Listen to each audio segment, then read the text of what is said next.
The first light of morning touched the quiet harbor of our little Roman town long before the sun itself rose above the horizon. I woke as I often did, not to sound or urgency, but to the soft shift of air that came with dawn, an almost imperceptible cooling that brushed against my face as I lay on my wooden cot. For a few moments I remained still, listening to the silence inside my modest stone house.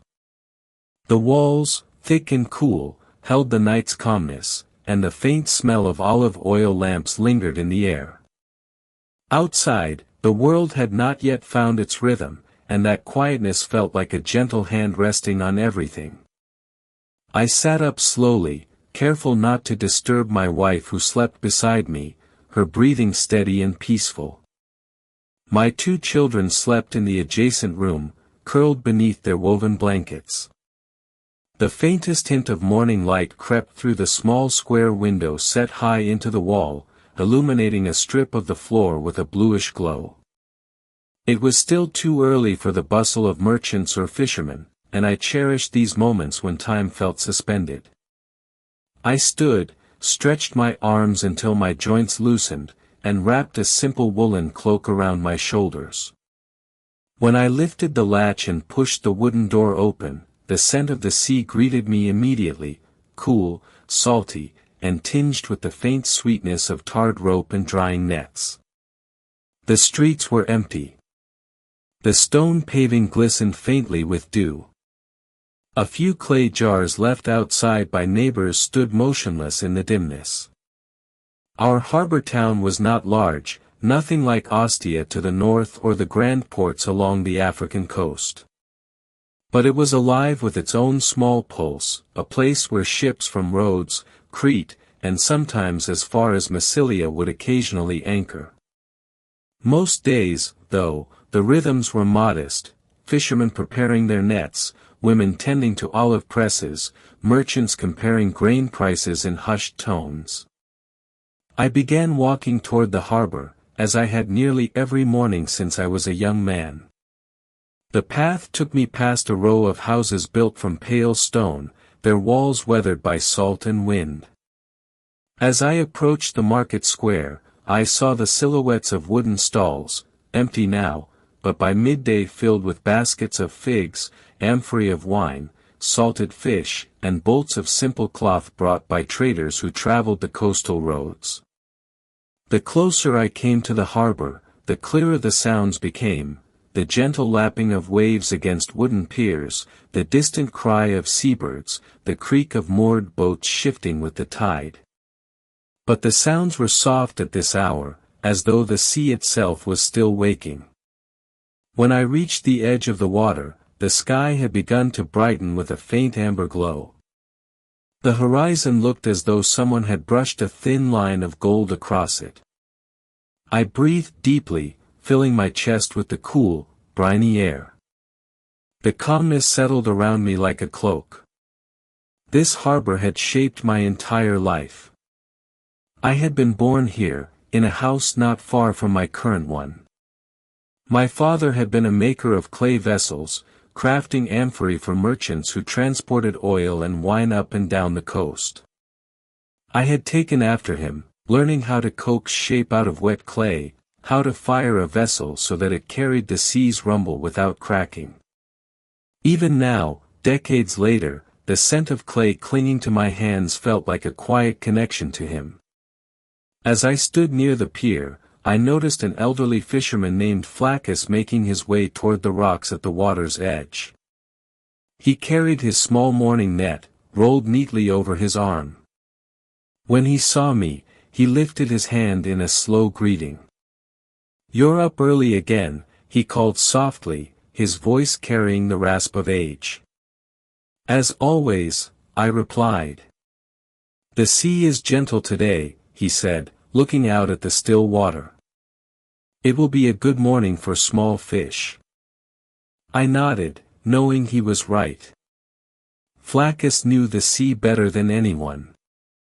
Even during fierce storms, when waves smashed against the breakwater and winds howled through the alleys, he always seemed able to read the sea's mood, as if conversing with an old friend.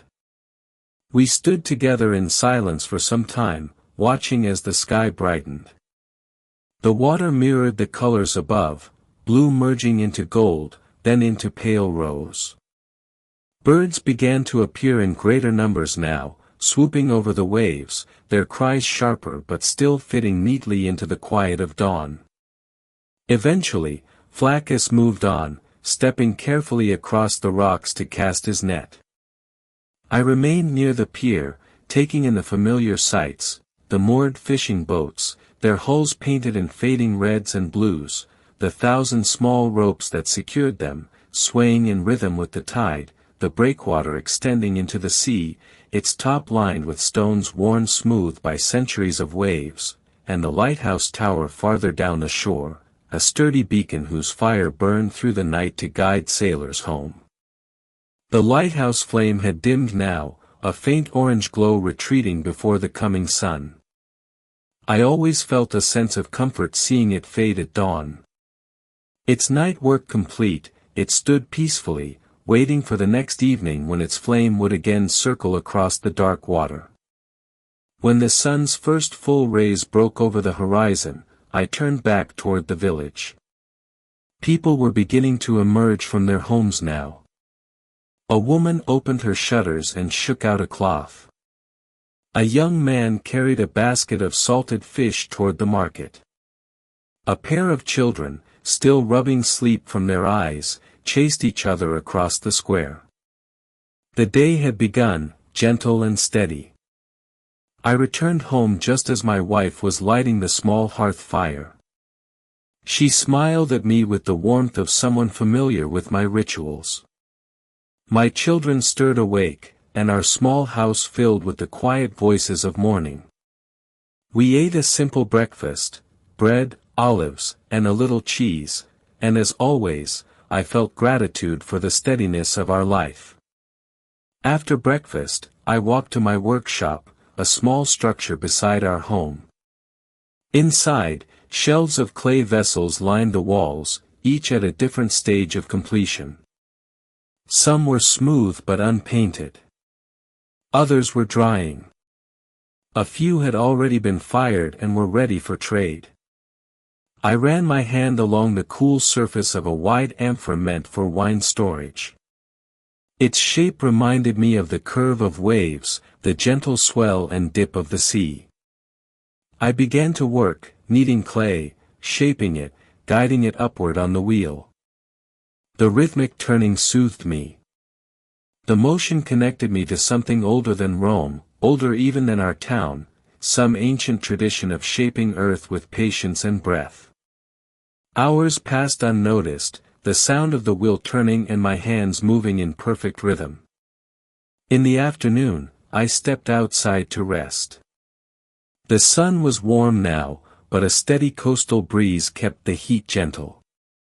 I walked back toward the harbor, feeling the pull of its calmness. Now the market was alive with movement. Merchants called out prices in steady, unhurried tones. A pair of sailors from a visiting ship examined pottery with the careful eyes of men who valued sturdy goods. A fisherman mended a net with simple, precise movements, humming softly to himself. I sat near the pier, letting the sunlight warm my shoulders. The sea shimmered in soft blues and greens. The smell of pine tar, used to seal boats, drifted from a workshop nearby. I listened to the gentle groan of wood settling in the water, the sound of boats adjusting to the tide. As the hours passed, the light shifted gradually. Shadows lengthened. The heat softened. Evening approached with a pale gold glow that washed the town in warmth. When I returned home for the evening meal, my family gathered around the small table. We ate lentils, bread, and figs, talking quietly about the day. Afterward, as night settled over the harbor, I climbed the gentle slope beside our home to watch the lighthouse flame return. The lantern atop its tower flickered to life, casting a slow, revolving glow over the darkening water. Boats bobbed softly, their silhouettes rocking. The stars emerged one by one, faint at first, then brighter as the sky deepened. The sea darkened into a quiet, endless blue, its surface hardly disturbed by the night breeze. I felt sleep tugging at me. The day had been full but peaceful, marked by the steady rhythms of sea, stone, and sunlight. When I finally returned to my home and lay down on my cot, the sounds of the harbor lulled me, the soft clink of ropes against masts, the distant call of a night bird, the almost inaudible whisper of waves touching the shore. And in that calmness, sleep came gently, like the tide arriving in the quiet hours. The next morning arrived with a warmth that seemed to settle slowly over the harbor long before the sun reached its highest point. I woke again to the mixture of sea breeze and faint hearth smoke that often lingered in our home at dawn. The gentle scent of olive wood burning somewhere in the village drifted faintly through the open window. My wife had risen before me this time. I heard her footsteps moving across the small stone courtyard, and the faint clink of pottery told me she was preparing the morning meal. My children were still asleep. My daughter, Maritina, lay curled on her side under her light wool blanket, while my young son had kicked off his cover entirely, one leg thrown across his small mat. I smiled quietly at the sight. It was the way he always slept when the weather grew warmer. I tucked the blanket lightly over him before stepping out into the soft morning air. The village was already stirring in its calm, predictable rhythm. Neighbors exchanged quiet morning greetings, their voices drifting gently through the alleys between stone houses. A pair of women walked toward the communal oven with baskets of dough, wrapped carefully in cloth to protect it from dust. The market stalls were still mostly empty at this early hour, but I knew that by midday the square would be filled with vendors offering figs, olives, salt fish, dyed cloth, and amphorae of new wine. I stretched my arms above my head, letting the warmth of waking loosen my muscles, and began walking toward the harbor. The path was familiar under my feet, the same stone pavement worn smooth by the countless footsteps of fishermen, merchants, and families who had lived here long before I was born. As I reached the harbor's edge, I felt the quiet embrace of the morning settle around me. The water, touched by the first rays of sunlight, shone like polished bronze. The fishing boats rocked gently in their moorings, their hulls knocking softly against the wooden posts. The lighthouse tower, its flame long extinguished since dawn, now stood silent, its pale stones catching the sunlight. I inhaled deeply, filling my lungs with the scent of salt and drying nets. A few fishermen were already preparing their boats for the day. Among them was Flaccus, the elderly fisherman who had greeted me the morning before. He moved slowly now, his age weighing visibly upon his shoulders, but his hands were still steady as he adjusted a knot or tested the tension of a rope. "Morning," he said quietly, lifting a hand in my direction. "Morning," I answered, stepping closer to him. "A calm sea today." "As calm as a sleeping child," he replied. "The winds are light. It will be a good day." He spoke without looking at me, his eyes scanning the soft waves, reading their quiet movements with the ease of long familiarity. He gestured toward the breakwater. "See how the water rises there. Even the stones look as though they are breathing." I followed his gaze and saw what he meant. The stones, darkened by centuries of tides, rose and fell in gentle rhythm beneath the thin film of water that washed over them. It was a slow, steady motion, barely perceptible unless one watched carefully. The harbor always felt alive in such moments, though not in a way that stirred excitement, rather, it moved with the measured ease of something ancient and certain. Flaccus lifted his net and began to fold it carefully. "I used to run when I was your son's age," he said quietly, almost to himself. Didn't need a boat to feel the sea, my feet carried me across the rocks fast enough. He chuckled softly, shaking his head. Now the rocks seemed taller, and the water deeper. I smiled gently. You still know this harbor better than any of us. That may be, he replied, but knowing something and running over it like a boy are two different things. He cast his net into the shallows with a practiced sweep of his arm. The water splashed lightly, and the net spread in a wide circle before sinking. I'll bring a few fish for your children tonight, he murmured. You never have to, I said sincerely. I know, he replied, a small smile forming beneath his gray beard. But the sea gives, and so I give. I left him to his work and walked toward the long curve of the shoreline. The beach was narrow, strewn with shells, driftwood, and small stones polished smooth by centuries of waves. I bent down to pick up a pale, oval shell and turned it over in my hand. It was cool to the touch and faintly ridged. My father had once collected shells like these to mix into pottery clay, saying they strengthened the walls of amphorae meant for long sea journeys. Memories of him rose gently, not with sadness, but with the calm acceptance of time's passage. I remembered his hands, broad, steady, shaped by years of working the wheel. I remembered the soft rhythm of his breath as he leaned over a piece of clay, coaxing it into life. I remembered the smell of the workshop, the faint warmth of the kiln, the quiet pride in his eyes when a vessel came out whole and uncracked. The sea breeze wrapped itself around me again, carrying the scent of open water. I closed my eyes for a moment, letting the wind brush against my face. The waves whispered softly along the shore, their sound steady and deep, like a long-held sigh. When I opened my eyes, the light had grown stronger. The sun's warmth had begun to stretch across the village. It was time to return home for morning meal. My wife was waiting, shaping dough into small rounds. She smiled as I entered, her expression gentle and warm. The hearth fire cast a soft glow across her face. Did you walk by the harbor? She asked. Yes, I replied. It's peaceful today. The water is calm. She nodded. Good. I like when the sea is calm. It makes the whole village breathe easier.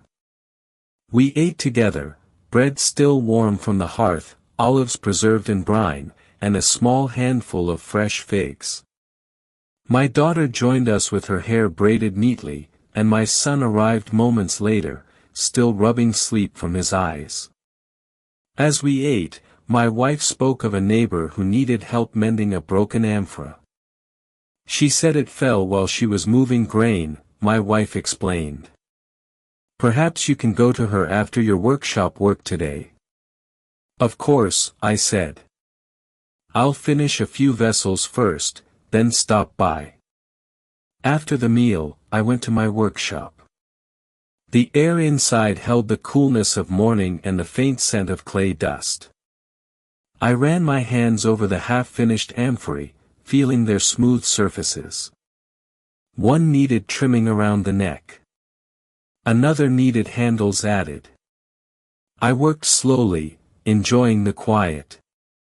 My will turned steadily under my foot, and the clay rose gently under my palms. Time passed unnoticed. The rhythm of shaping clay had a way of dissolving hours. When I finally stepped outside, the sun was high enough to cast warm pools of light across the courtyard.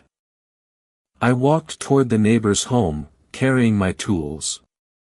Her house was close to the harbor, and as I approached, I could hear the sound of waves brushing against the shore. The neighbor, Livia, greeted me with a grateful smile. Thank you for coming, she said. The amphora slipped from my hands yesterday. My son tried to repair it, but it needs your skill. She led me inside her small storage room where the damaged amphora lay on a woven mat. The crack ran along its side, not deep, but enough to weaken it. I gently lifted it and tapped the surface lightly. The sound told me the vessel was still strong enough to mend. "I can fix this," I said. Relief spread across her face. "That is good news. I'll prepare water for your hands." I sat on a low stool in the corner while she brought a small bowl of warm water. The repair process took time, but it was a soothing task. I applied a thin mixture of clay and fine sand over the crack, smoothing it carefully, letting it settle into the vessel's texture. As I worked, Livia sat near the doorway, her hands busy weaving a reed basket. Outside, I could hear distant voices of merchants calling out to passers-by. The sound of gulls drifted in through the open window. Sunlight fell across the floor, warm and soft. When the repair was complete, Livia thanked me again, placing a small basket of olives and herbs in my hands. "For your family," she said. "A small gift." I accepted with gratitude, then made my way back toward the workshop. As I walked, the breeze carried the scents of the marketplace, fresh fish on display, warm bread cooling on cloth-covered baskets, the sharp tang of citrus from a vendor selling lemons. By midday, the market square had come alive completely. The stone pavement shimmered faintly with heat. Merchants called out their prices in calm, measured tones. Women examined cloths dyed in shades of brown, rust, and pale green. Children lingered near baskets of figs, their eyes bright with temptation. I walked through the market slowly. The sounds were gentle, not overwhelming. Even the hum of conversation flowed like a steady current. I paused near a stall selling pottery from inland towns. The shapes differed slightly from our coastal vessels, narrower, with sharper curves. I ran my fingers along one of the amphorae, appreciating its craftsmanship. The merchant noticed my interest. "Fine work, isn't it?" he said. "It is," I agreed. "Smooth walls. Good balance." He nodded proudly. "They come from a town north of the hills. The clay there is finer. But your vessels," he gestured toward the shore. "Yours hold the sea's knowledge. They last longer." I smiled at the compliment. When the sun reached its highest point, I decided to rest near the shady edge of the pier. The lighthouse tower cast a long shadow over the stones. I sat with my back against the wall and watched the boats drifting in the gentle tide. Some men worked quietly repairing nets. Others prepared to sail for deeper waters later in the afternoon. The sea sparkled, touched everywhere by sunlight. After some time, I laid my head back and closed my eyes. The sounds of the harbor folded around me, the murmur of waves, the soft clink of metal tools, the call of distant gulls. My breathing slowed. A quiet drowsiness settled over me. I must have drifted for some minutes, though sleep did not come fully. It was a pleasant, in-between state, awake enough to hear everything, but relaxed enough that my thoughts floated like boats on the tide. When I opened my eyes, the sun had shifted. Afternoon had begun. I rose, stretched, and walked homeward. My wife greeted me with another warm smile, and my children gathered around to show me their drawings scratched into pieces of soft stone. We prepared the evening meal together, the calming rituals of chopping herbs, stirring lentils, and baking bread filling the air with comforting scents. After we ate, I stepped outside once more to watch the lighthouse flame being lit. The sky darkened gradually, deepening into shades of indigo. Stars emerged, one by one, until they dotted the sky like tiny, steady lanterns. The harbor quieted again. Boats rocked gently. The tide whispered. Lamps glowed faintly behind shuttered windows. I stayed there until the cool night air wrapped itself around me completely. When I returned to bed, the sea's rhythm followed me inward, the soft pulse of waves, the memory of sunlight on water, the quiet breath of a village drifting into night.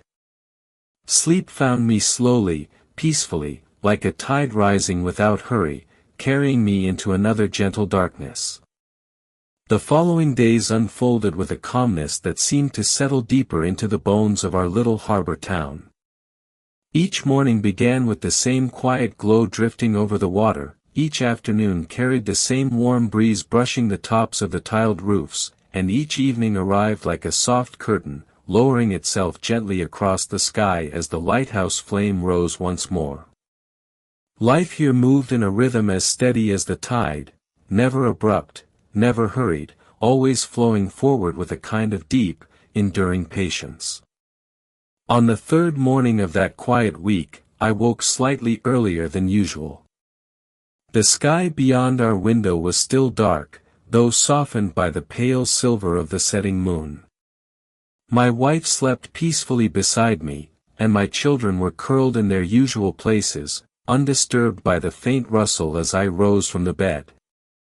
The floor carried a chill from the night, and I wrapped my cloak around my shoulders before stepping outside. The moment I opened the door, the scent of the sea greeted me once more, cool, briny, tinged with that faint sweetness of drying nets and distant reefs. The air held a softness I always associated with the hours before dawn, when the wind seemed to move more gently, almost thoughtful in its passing. The entire village was still asleep. Even the animals kept silent at this hour, as though they, too, respected the stillness. I walked slowly toward the harbor, my footsteps echoing lightly on the stone.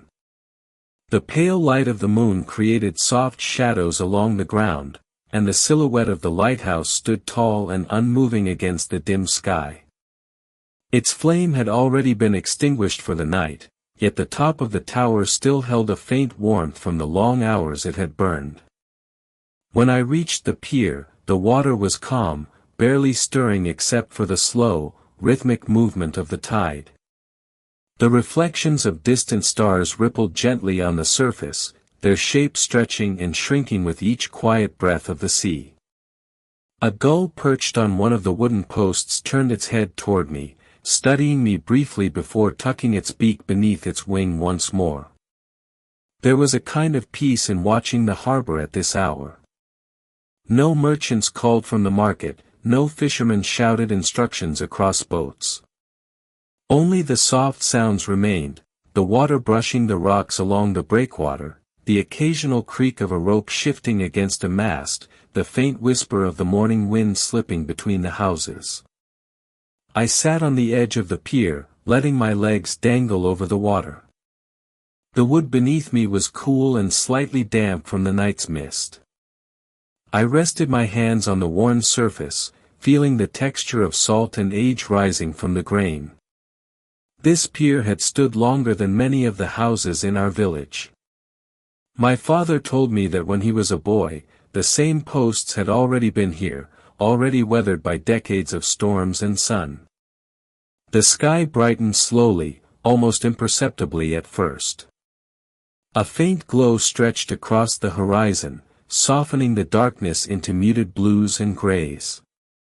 The first light of morning caught the tops of the waves, painting them with a gentle silver. One by one, the birds began to wake, their calls drifting through the air, adding quiet layers to the emerging day. By the time the sun's rim appeared above the horizon, the village had begun to stir. A few fishermen stepped onto the pier, carrying nets over their shoulders. They nodded in greeting as they passed me, their faces still marked by sleep but softened by the calm promise of the morning. I stood and greeted them quietly, then walked back toward home. My wife was already at the hearth when I returned. She smiled gently as she saw me enter. "You went to the harbor early today," she said. "Yes," I replied, taking a seat beside her. The sea felt different this morning, calmer, as though holding its breath. She nodded thoughtfully. "The wind has been gentle these past nights. Perhaps the sea is resting." We shared bread and olives while the children slowly woke, their faces softened by sleep. My daughter stretched with a small smile and joined us, while my son rubbed his eyes and leaned against my arm. These simple mornings, unremarkable to anyone else, held a quiet beauty for me, a steady reminder of the small joys woven into our daily life. After breakfast, I went to my workshop. The cool light of the morning filtered through the small window, casting subtle patterns across the clay vessels that lined the shelves. I touched each one lightly, checking their dryness.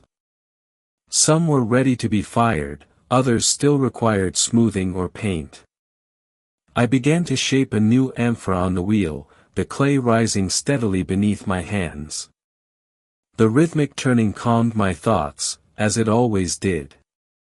Hours passed without notice. It wasn't until the soft warmth of midday settled through the window that I realized how long I had been working. I wiped my hands and stepped outside into the courtyard. The sun had climbed high, casting a gentle brightness across the village. A soft breeze drifted from the sea, carrying with it the sense of salt and warm stone. I walked toward the market square, knowing that at this hour it would be full of quiet life. When I arrived, I found exactly that, merchants standing behind their wooden stalls with baskets of figs, dates, olives, and fish laid out neatly. A woman arranged bolts of wool dyed in soft shades, earth brown, muted red, pale yellow. Children followed behind their mothers, carrying small baskets and whispering to one another in excited, hushed tones. Nearby, a musician sat on a low stool, plucking at a small stringed instrument. The notes drifted lightly above the voices of the crowd, adding a soft melody to the movement of the square. His tune was slow, meant not to draw attention but to accompany the calmness of the day. I purchased some figs and a handful of herbs, then strolled slowly through the market, observing the simple exchanges between neighbors. Nothing dramatic ever happened here, not in the way the world beyond the mountains might experience. But there was something comforting in that, something grounding. As afternoon wore on, the heat softened. I found my way back to the harbor and sat near the lighthouse, enjoying the shade cast by its tall frame. Fishermen had returned with their morning catch, laying their nets out to dry. The smell of fresh fish mingled with the warm scent of pine resin used to seal the boats. I watched as a group of children gathered near the shoreline, dipping their toes into the water and laughing as they chased small crabs along the rocks. Two young men carried a heavy basket of oysters toward the market, their steps slow but steady. A merchant inspected a shipment of olive oil amphorae brought in by a coastal trader. Everything moved in a deliberate, unhurried rhythm. Later, I walked to the far edge of the harbor where a narrow path climbed a small hill that overlooked both the town and the sea. I often came here at the end of the day, when the light began to soften and the shadows stretched long across the ground. The hill was covered in low grass, pale and dry from months of sun. Small wildflowers dotted the slope, their colors muted but still visible. From this vantage point, I could see everything: the arc of the harbor, the cluster of homes, the lighthouse tower standing tall at the edge of the breakwater, and beyond it the shimmering sea stretching outward into the endless blue.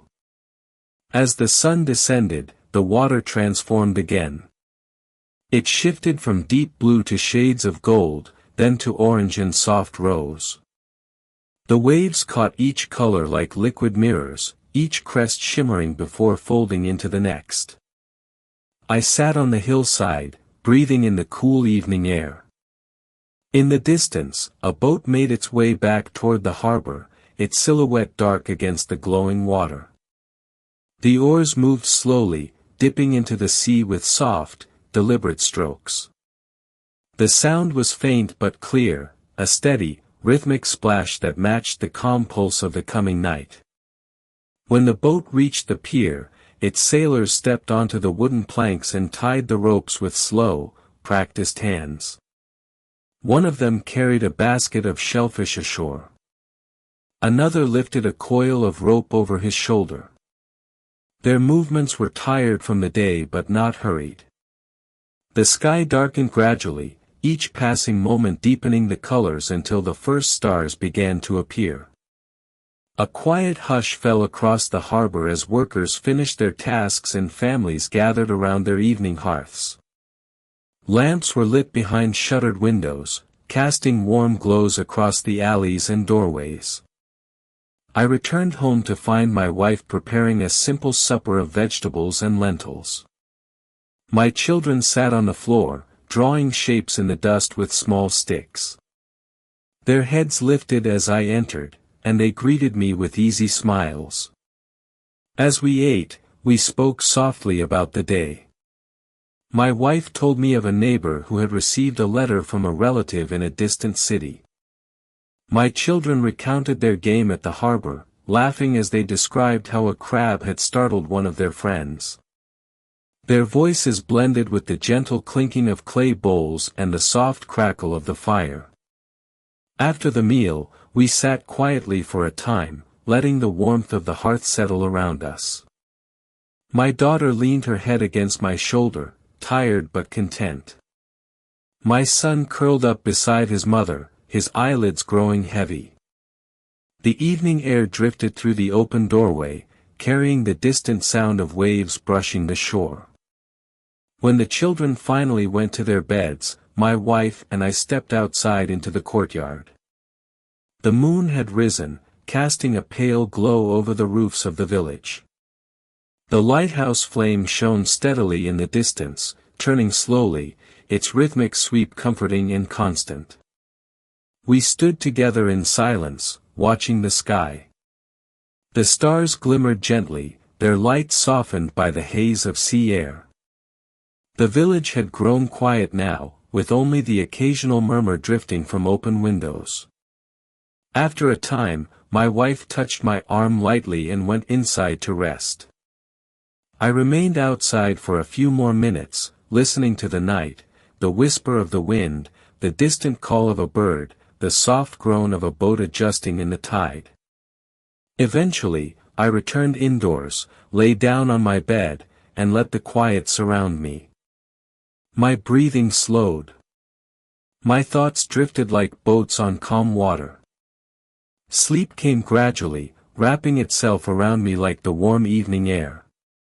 And so the days in our harbor continued, each one carrying the same gentle rhythm, the same soft exchanges between sea and land, all guiding us toward another night, another quiet breath of rest.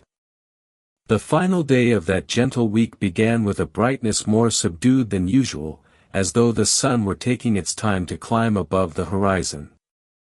When I opened my eyes, the soft gray of early dawn had just begun to spread across the ceiling of our small stone house. A faint breeze slipped in through the narrow window, carrying with it the cool breath of the sea and the distant, familiar scent of drying nets. My wife was still asleep, her breathing slow and steady. My daughter Merritt lay curled on her mat, her hair falling over her face in soft waves. My son slept sprawled out across his blanket, one hand tucked beneath his cheek. The room was filled with the quietness of early morning, the kind of silence that feels complete, unbroken, yet alive with the promise of a new day. I rose quietly, careful not to disturb them, and stepped outside. The stones of the courtyard were cool beneath my feet, still holding the night's chill. The sky overhead was a muted blue streaked with faint strands of gold. A single star lingered toward the west, holding on to darkness for a few moments longer. The village was still mostly asleep, though here and there, a few early risers swept their doorways or lit small lamps. The scent of olive oil and firewood drifted lightly in the air. A dog stretched in front of a neighbor's house, yawned, and lay its head back down. Soft smoke rose from a handful of chimneys, curling slowly upward into the still air. I walked down the familiar path toward the harbor. The sea greeted me with its usual whisper, gentle waves brushing against the rocks, a sound like slow, even breathing. Boats rocked softly, their ropes groaning just enough to be heard. The lighthouse tower loomed tall and solitary against the dim sky, its flame extinguished now but still holding the memory of its long vigil through the night. I stood at the pier for a while, letting the calmness seep into me. The air was cool and moist, brushing softly against my skin. Far out across the water, the first hints of color began to ripple along the horizon, pale pink, then soft gold. The sky brightened gradually, as though the sun were painting the day onto a blank canvas with careful, measured strokes. Flaccus, the elderly fisherman, appeared at the edge of the rocks a few moments later. He moved slowly, leaning lightly on a piece of driftwood he used as a walking stick. His net hung over his arm, its ropes worn but well cared for.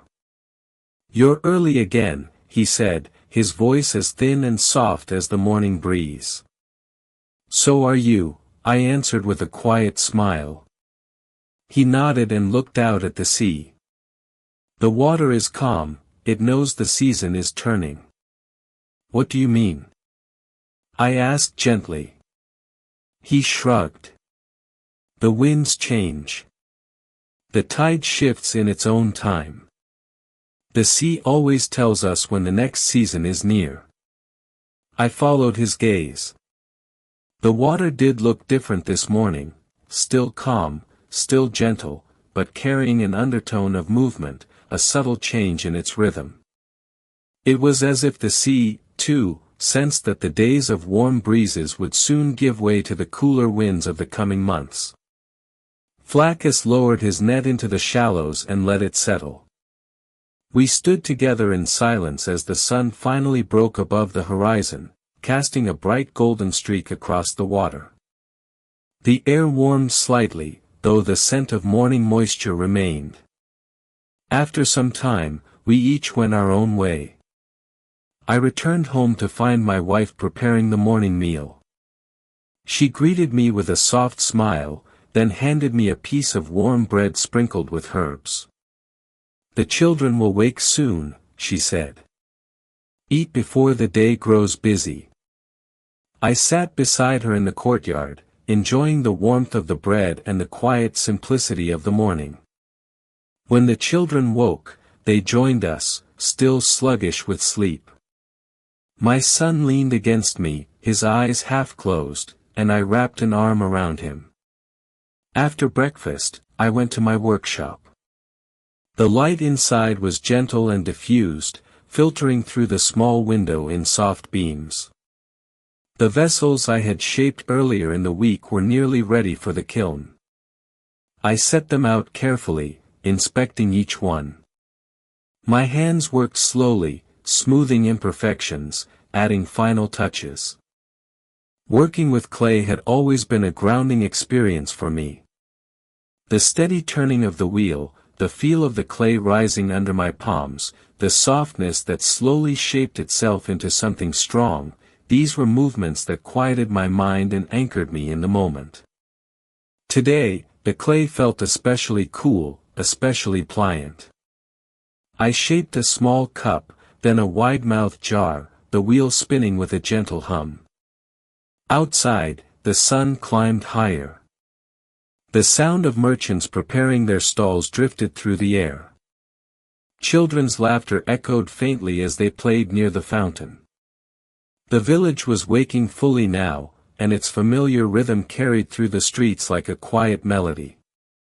In the late morning, I walked to the market square with a few finished vessels. The square was alive but not chaotic, voices blending softly, trades happening with steady, unhurried words. A woman greeted me warmly as I approached her stall with a pair of amphorae. "These will do well," she said, running her hand along their smooth surfaces. "The olive harvest is good this year." "I'm glad," I replied. She paid me with a small pouch of dried figs and a few coins. I placed the figs in my bag and walked on, taking in the gentle bustle of the market. A musician played a slow tune on a reed flute, his notes weaving through the air like drifting smoke. The sound mingled with the voices of vendors and the distant calls of seabirds, forming a soothing tapestry of sound. As midday approached, the sun warmed the stones of the square, and a soft haze shimmered above the rooftops. I returned home to eat with my family. My wife had prepared lentils cooked with herbs, and the warm, earthy smell filled our courtyard as we sat beneath the shade of a fig tree. After the meal, I walked again toward the harbor. The tide had shifted slightly since morning.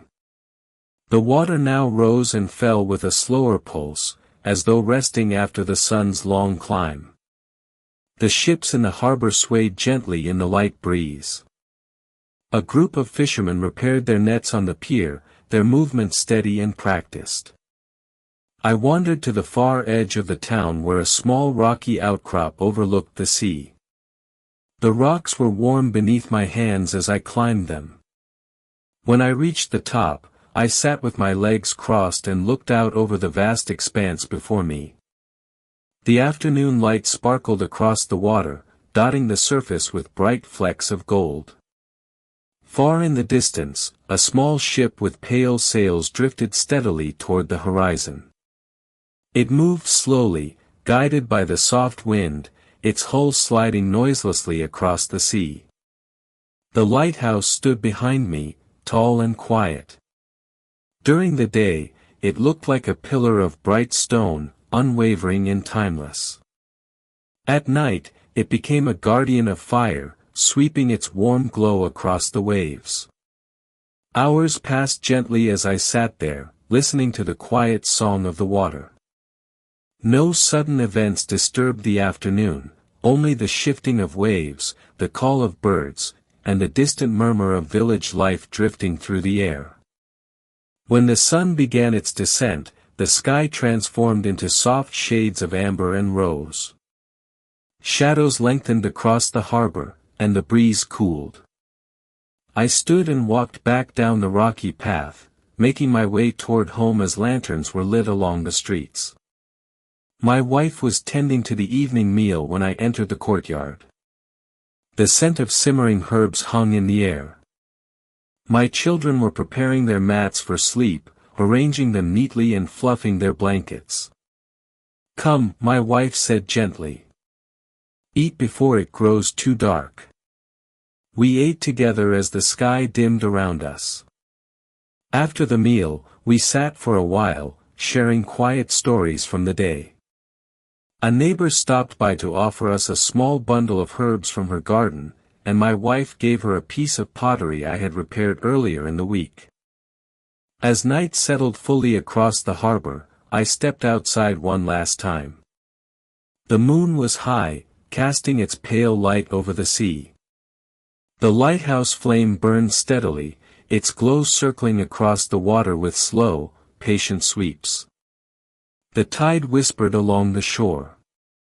The village lay wrapped in a soft hush broken only by the occasional creak of a boat rocking in its mooring.